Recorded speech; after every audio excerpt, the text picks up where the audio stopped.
Narcissists are Cowards, Part 2. It takes a real degenerate to leave a buddy in jail over the weekend so that they can go and sleep with their girl. It takes a real empowered woman to go and sleep with a family friend so that they can create animosity between that person and the family. Liars, illusionists, narcissists are complete and utter cowards. They don't take accountability or responsibility for anything that they do.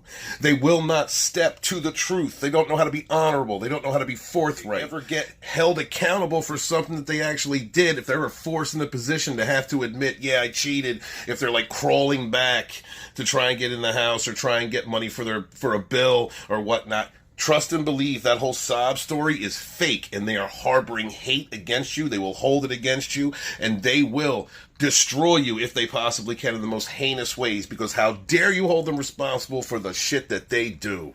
Think about the bravery it takes for a male narcissist or a psycho or sociopath to beat women, to put their hands on women, to feel so weak that they have to tie them up and drug them, to feel such a rush of adrenaline and power and control because they have none over themselves, these unregulated preteen girls, that the only outlet that they have for feeling like a man is to hit women, to chase them down on the highway, to smash their car, to have their buddies block a woman in because she's had enough and she's ready to go while he's tapping on her window with a gun. The only time a narcissist, psycho, or sociopath feels empowered in almost 99.9% of situations is when they have the advantage, when they feel that they have someone in terror, when they have manipulated and groomed somebody to be their puppet. That's the only time that they feel like they have any strength. You ever step to a narc toe-to-toe, or you see anybody step to a narc toe-to-toe that knows their self-value, knows their worth, has true bravery and courage, knows who they are, stands on their ground? What happens with those? Then those narcs back down. Them psychos, they back down. They can't handle that. These guys are so absolutely tough over the internet, right? Over a camera. They'll talk trash. They'll hide in smear networks. They'll come after your name. They'll tell other people lies about you, or they will use the reactivity to their craziness that you are putting out as examples as to why they're actually the victim and you're the narcissist.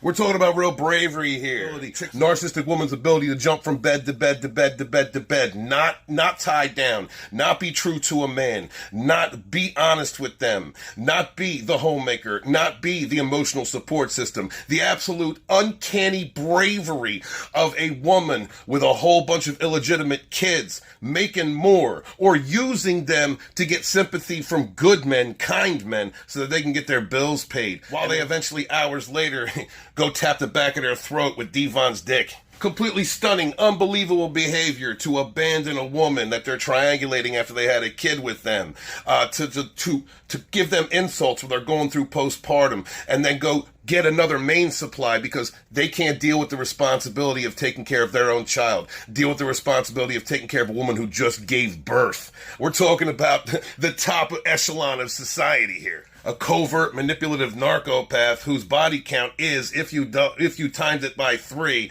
and got the actual number, would be the same number as that as the median income of a middle-class family. These people are stunning and brave. If you decide to stay with a narcissist, or you understand you're being with one, understand words like ethics, integrity, honor, duty, consistency. You need to throw them out. They have nothing to do with that narcissist that you're with. Instead, replace those words with cheater, liar, cock goblin, mangina. Get away and stay away. Be good to yourselves, be good to each other, and never again suffer them fools. What's going on, Dragonstorm community? Today's video is for people who went through, maybe a similar situation.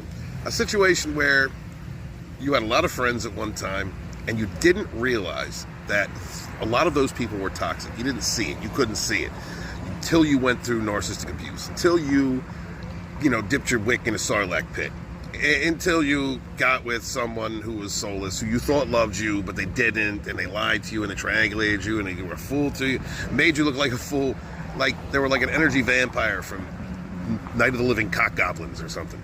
And it wasn't until you healed, it wasn't until you went to the education process, you figured out what NPD was, what cluster B personalities were, avoidant behaviors, these things.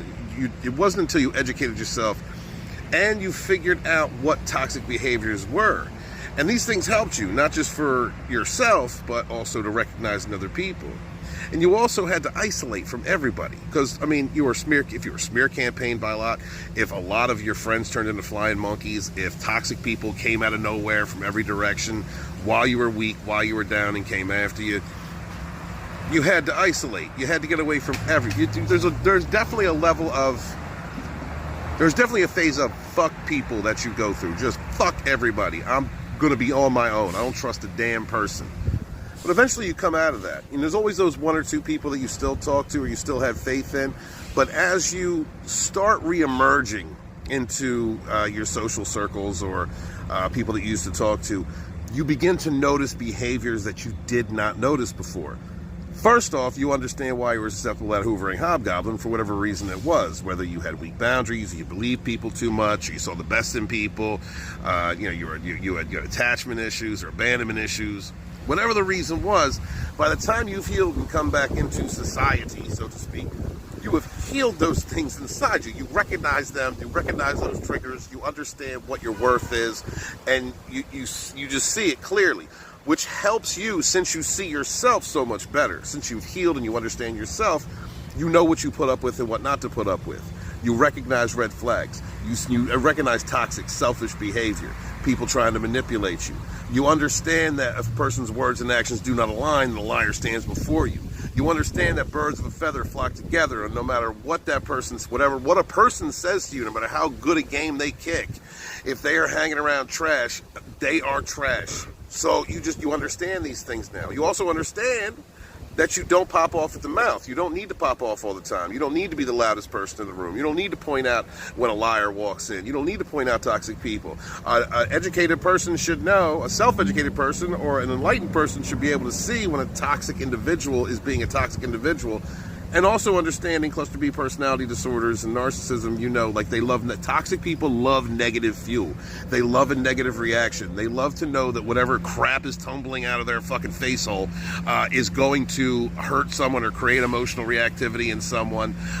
Any kind of negative low vibration, that's what these people are like. It's not just narcissists, it's toxic people in general. And that's when you begin to understand, those magic eyes that you get, they work in retrospect. So it's not just the flying monkeys that you see, but it's also the fake friends. It's also the people who never had your best interest at heart or prioritize their own unregulated fee-fees over you. Things that you excused in the past that you no longer excuse. You also see when people come out of the cut acting as your friend and trying to trigger you or trying to plant ideas in your head because you've already dealt with it. You've dealt with a narcissist or a psycho or a sociopath. Like, you've dealt with these types of people. So just your average toxic low-grade types, they ain't nothing. You see it coming a mile away. I can tell you right now from experience that I have dodged bullets all over the place over the last several months. As I came back out into my social groups, I have chosen and picked those people that I want to interact with. Some of them are toxic. Some of them have toxic personalities or toxic traits. But I navigated them just to see that there was an advantage to it, or there was something I wanted to do with them, or a statement I wanted to make by working with them. There was something that I needed. There was a transaction.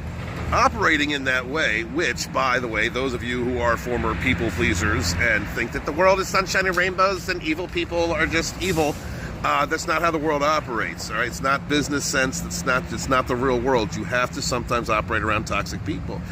And being as that I did that, I recognize those behaviors. And you also see if you had former friends, if you had like a cluster of former friends that went toxic or were toxic the entire time, fell into the narcissist smear campaigns, or decided to attack you when you were at your weakest, you can see who's hanging out with who's doing what with who. You can also hear the voices of the leaders of those like flying monkey groups when they send people at you, or when they're sending messages, hate messages in their little clusters, and then coming at you through other people and what they say.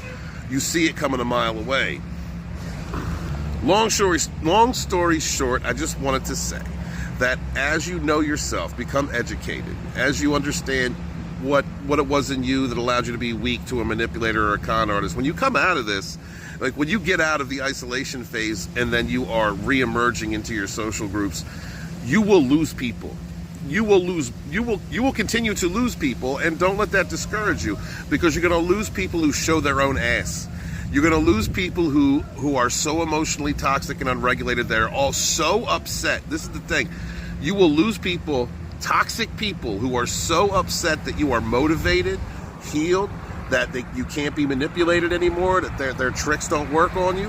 And you will most especially irritate those who have deep-seated traumas or are narcissistic or psychopathic, or they're liars and manipulators themselves, most especially if you are doing the type of content that I'm doing. It irritates the living shit out of them. Continue to stay strong. Understand that if people are walking away from you because they can't manipulate you, they can't bring you down, their low vibrations bounce right off of you, then you're on the right path. My brothers and sisters, trust me, be good to yourselves, be good to each other, and never again suffer these fools. Listen, normal people can't make this shit up. Okay, these narcs will give you material all day long. All my fellow narc abuse recovery coaches out there, you know what I mean. These narcs will give you material all day long. So I did a video for my brothers out there. Brothers, there are no saving these narcissistic women. There's no saving that narcopath. All right, there's no saving it. Take the Captain Save a Whole cape off. Now, men are not typically as interactive with videos and content and sharing it out as women are, and I appreciate my ladies out there for constantly supporting me when I'm talking about male narcs. It's just kind of like the nature of who we are as men. It's just we like something and move on. You don't really share it around. We're not as communicative as you ladies out there. But every now and again, when I do a video about a specific type of narcissist, most especially women, like narcissistic women, they will sound off. They will see that, they will see themselves, and they will immediately start devaluing. They will start going into that devaluation stage because they're grandiose and they're better than everyone else. So this one comes through and tried to devalue me and narc slayed him, because that's what I do. I'm Lodonis Dragonstorm, the Narcissist Slayer. I see him coming a mile away. I know how to treat these Hoover and hobgoblins. Well, narc decided to keep posting, trying to get my attention. No. So what I did was I made a short about that. How to clown a narcissist 101 over on Instagram. Go check that out if you guys aren't on Instagram right now. Narc tried to get my attention by shooting back at me, and somebody else came in the comments and said, yo, just gray rock. And well, the thing is that, now I'm going to teach you all something. The second step when you clown a narc, when you shoot them down and you treat them exactly how they deserve to be treated, is to ignore them. You ignore the narcissist. You let them stew in it. That narcissist is going to start drinking, doing drugs, whatever it is that they do, whatever their addictive personality does, and then they are going to stew. They're gonna get manic about it, because how dare someone tell me about myself? How dare someone point me out? They got exposed. They're going to be upset. The unfortunate part of this is, if there are any supplies available to that narcissist, they're going to fly into an immature narcissistic rage at that supply to redirect the anger and get that out of their system. And then, guarantee you, this chick is going to be hiding in a bathroom somewhere, post-rage, drunk, and crying because she knows it's all true. This is how you deal with these narcs. They can't handle the truth. They can't handle exposure. When they come at you from other content creators out there, or, just anybody, when you talk about the narc, when you expose that type of narc, and then one comes out of the woodwork like a freaking cock goblin jumping out from the porn theater seat, then you smack them, you smack that toxic gnat, and then you ignore them. And no contact, you don't matter to me. Because they don't matter. They really don't. Now, they're bullies. And when you deal with a narcissist bully, and you punch them in the nose, they're the victim. They're always the victim. Let them play the victim. They know they're wrong. They know what they did. They know who they are. They're trying to hide it with their grandiose narcissistic shell, false self. And so this chick, even on that video, she kept coming at me trying to get my attention. Now, guaranteed, I'm giving her narcissistic fuel by admitting this, but ignore it. Just ignore it. And everybody in the comments, if you see that over on Instagram, if you see that interaction, ignore it. Ignore her. She's a joke. She's a narcissist. And we do not train to be merciful here at Dragonstorm. Be good to yourselves. Be good to each other. And never again suffer these fools.